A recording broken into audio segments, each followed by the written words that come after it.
Unauthorized reception constitutes an admission of guilt.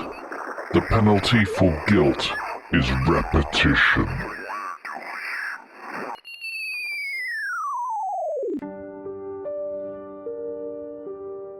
Good evening, convicts, custodians, and unclassified biologicals. This is the Warden, transmitting from deep within Penitential Hive Kallix. If you can hear this transmission, you are either blessed with working ears or cursed with proximity. Both conditions are temporary. We thank all convicts for their continued devotion, especially those who have completed their penance cycles ahead of schedule through spontaneous combustion. Efficiency is holiness, and holiness is flammable. Here in Penitential Hive Kallix, the lights have taken to rationing themselves. Holdecks spend days in darkness, while the lumens in the Overseer's tower burn bright enough to cook confession slips. We call this trickle-down illumination. The corridors are loud tonight. Not from conversation, no. Speech requires approval. But from the movement of walls. The masonry groans like it resents the sentence. Each block of stone seems to remember the people sealed inside it. Today's saint. Today's devotion concerns the Iron Saint of Confinement, whose legend teaches that no lock is eternal, except the one forged inside the skull. The saint's mortal name has been removed from all records, as the department determined it was unnecessary to his example. He is remembered only by his sentence, which was said to last until reflection becomes obedience. He was sealed inside a solitary chamber of black iron. No window, no clock, no companion but the slow breath of the ventilation stacks. The saint passed his first years counting the bars of his cell, the bolts within the bars, the rivets that held the bolts, and the grains of rust forming beneath them.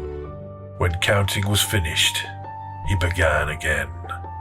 He counted every breath of recycled air, every drip of condensation from the pipes above, every step he took from wall to wall. Eventually, the numbers outlived their purpose. The saint claimed the metal itself had begun to remember him. He wrote in scratches upon the floor, "I have counted the prison so completely that it now counts me in return." Witnesses reported that when guards passed his cell, the bars would click softly, as though reciting his measurements back to him. Years later, when the door was finally opened, the saint did not attempt to leave.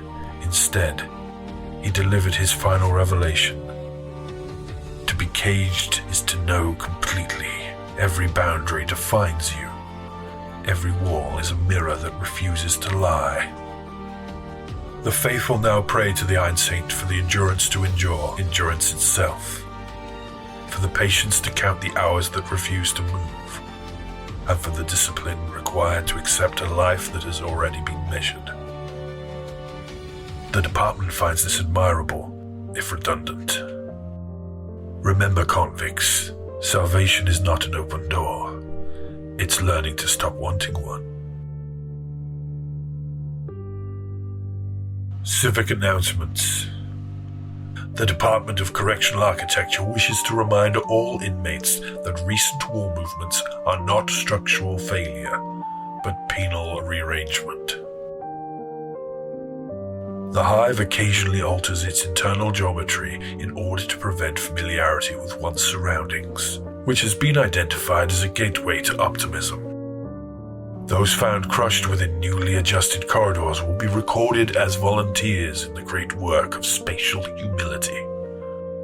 Their contributions will be noted in the quarterly ledger under Architecture-Assisted Devotion.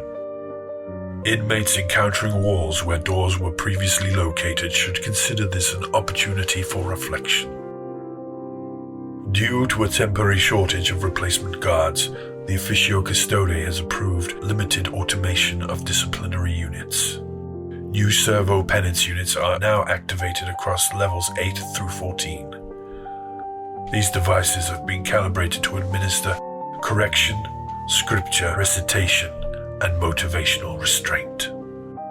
Please report any irregularities, including but not limited to spontaneous laughter, unauthorized sentencing, ritual scarification conducted outside official liturgical hours, attempts by the unit to confess its own sins. If approached by a malfunctioning Servo-Penance unit, remain calm and assume the position of guilt.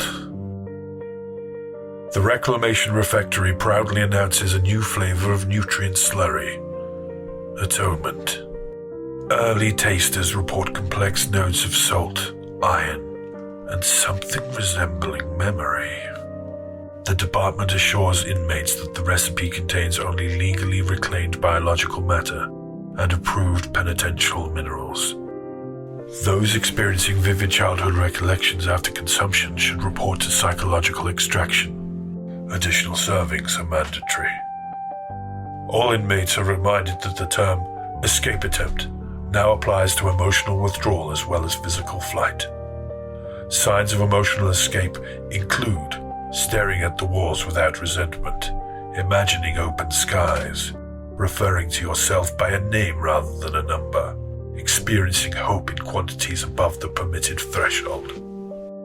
Such deviation will be corrected through counseling, restraint, or architectural adjustment. All inmates are further reminded that escape attempts are treated as early promotion. Promoted individuals will report directly to the reclamation furnaces for reassignment into forms more useful to the Imperium. Former inmates currently serving as nutrient stock, wall reinforcement, or devotional ash wish you continued success in your career advancement. Please maintain morale. It remains the only resource in Hive Kallix cheaper than ore. Industrial report. The smelteries of Hive Kallix are currently operating at 112% capacity, exceeding projected productivity targets for the 7th cycle in succession. This increase is credited to several innovating efficiency measures recently approved by the Department of Penal Industry. Most notable among them is the Integrated Condemnation Protocol, in which condemned inmates now serve simultaneously as labor and as supplementary furnace fuel. Management has described this arrangement as closing the cycle. Productivity metrics indicate the system has reduced waste, shortened sentencing times, and improved thermal stability within the lower foundries. The department congratulates all participants for their unwilling contribution. Several workers have reported unusual acoustic phenomena within the furnace blocks 3 through 9. According to testimony, certain smelteries have begun whispering in low tonal bursts during peak combustion hours. Some listeners claim the sounds resemble fragments of prayer, apologies, and incomplete names.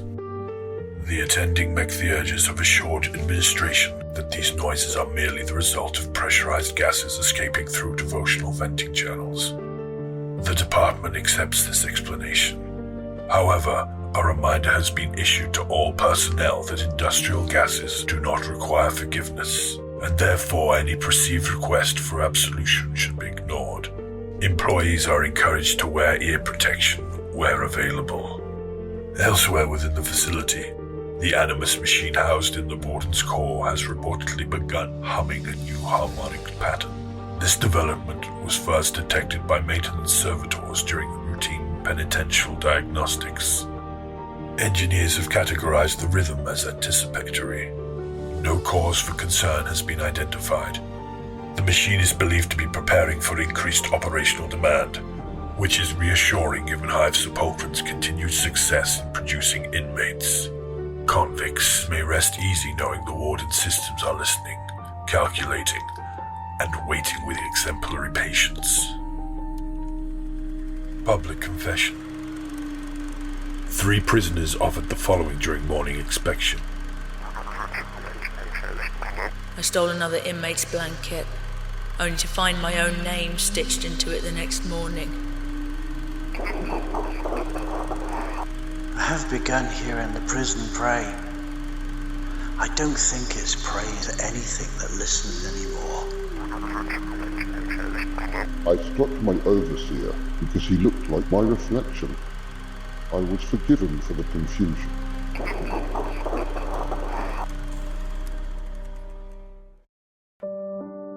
We thank our penitents for their honesty, delusion, and admirable grasp of narrative tension. Remember, guilt is a renewable resource. The department depends on your ongoing production of remorse to meet this quarter's quota. Should you find your conscience running low, report to the nearest reflection chamber for ethical refueling. It burns clean, mostly. This concludes today's sanctioned transmission from Penitential Hive Kallix. All labor cycles will now resume at standard correctional intensity. All reflection should cease. The hive breathes shallow now. The air tastes of iron, the walls sweat salt, and the animus machine hums beneath it all. Soft as a heartbeat, steady as guilt. Ventilation systems are currently operating at reduced mercy. You may notice the ducts whispering as the air passes through them. This is normal. If you hear your name called within the ventilation shafts, do not respond. Do not look upward. Do not approach the grills. That is not salvation. That is inventory. Maintenance teams remind inmates that names spoken through the ductworks are often part of routine reclamation audits. Those selected will be collected in due time. Early volunteers will not be discouraged. Remember, a citizen of Kallix does not belong to themselves. You belong to the sentence that shaped you, to the walls that measure you, and to the machine that records your breathing between labor shifts. Should the humming from the Warden's core increase in volume tonight, remain calm. The Animus machine is merely adjusting its calculations. It is counting the living. It is counting the condemned. It is counting the distance between the two. Curfew sirens will sound shortly. When they do, extinguish all unauthorized thoughts and return to your assigned corners of usefulness. Your obedience is noted. Your silence is appreciated. Until the next broadcast, keep your tools clean. Keep your thoughts unrecorded. Keep your death efficient. Ave Imperator. The Warden was played by Andrew Clive Early. The convicts of Hive Kallix were Kate Madison, Mark Snowden, and Mike Garrett. Vox Sanctum Gloriana is an Evil Lighthouse production.